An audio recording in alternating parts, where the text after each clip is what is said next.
Pourquoi je mobilisais en ce 13 mai? Pourquoi je me mobilise en ce 13 mai? Je dirais qu'il y a trois raisons à ça. La première, et qui est pour moi la plus fondamentale, c'est cette manie, je dirais même ce sport national, qui consiste à dénigrer la fonction publique.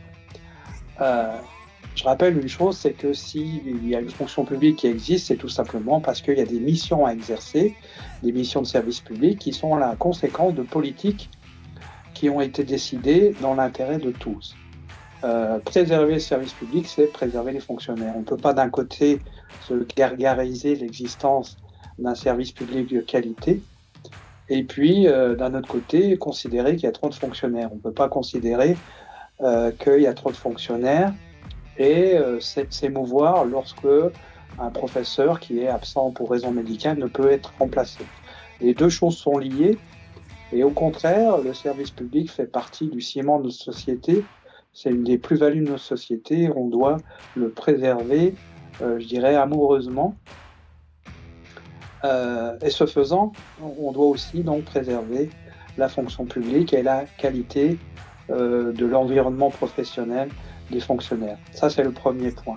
Le deuxième point, c'est cette volonté aussi de gommer l'image d'Épinal du fonctionnaire qui est tranquillement installé dans son bureau à ne rien faire.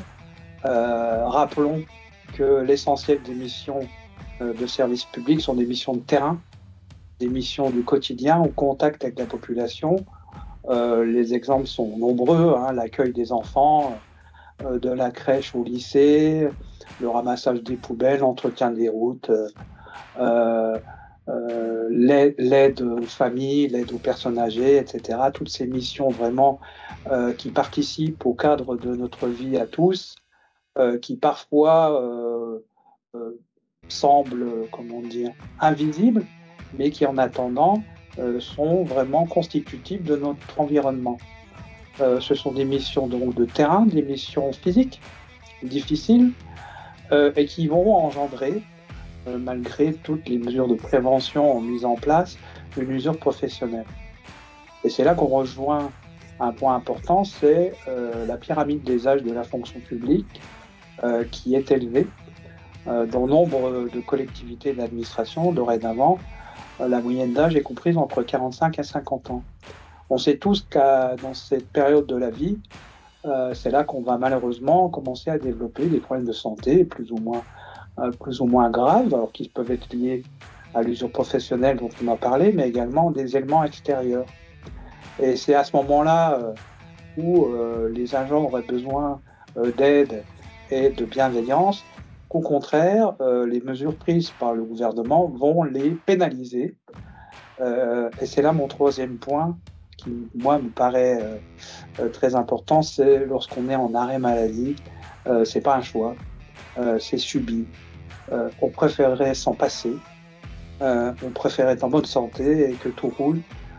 Et donc, impacter la rémunération des fonctionnaires à ce moment-là de leur existence, c'est une double peine qui n'est pas du tout constructive et qui ne renforce pas, pour terminer, l'attractivité de la fonction publique.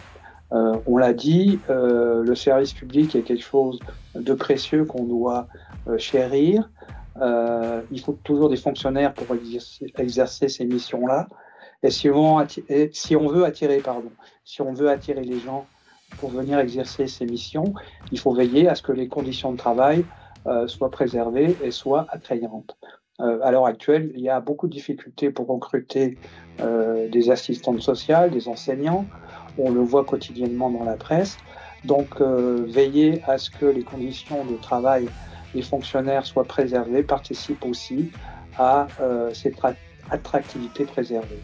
Donc, le service public est une chance pour tous.